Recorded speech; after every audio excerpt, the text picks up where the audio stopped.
I want to shift to some news at Apple this week.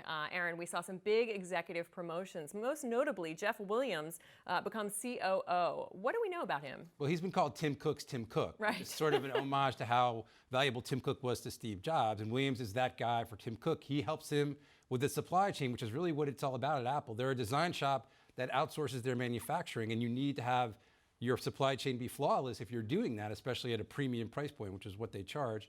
And he's being rewarded, I suppose, in part for the success of the Apple Watch, even though out of the gates, it looks like not a flop, but no great shakes. But they wouldn't have promoted him if they thought the watch was in trouble, because he really owned the watch. Is he the heir apparent? Well, that's the thing. I mean, Tim Cook was COO.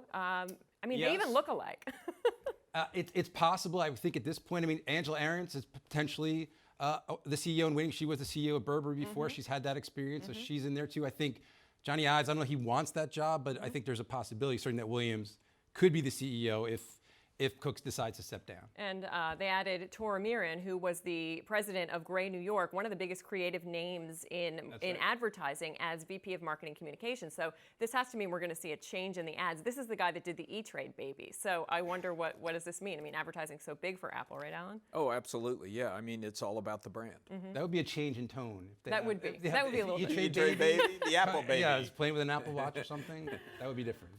Okay, great. In Apple, also you mentioned the Apple Watch, but there's some good news. Good reports have come out that the Apple Watch now has more than half the market, and Apple Music will double its user base. Yeah, this is good. These are good news incrementally. These are projections. Right. The watch from IDC, Music. It's an analyst out there saying that they might pass Spotify next year, Right. which is good news for Apple because they were late to the party with music and they struggled a couple times to get it off the ground. Yeah. Still, the bottom line is the top line, right? Can they get enough revenue from anything else but the iPhone to really move the needle? That's the challenge for Right. Apple.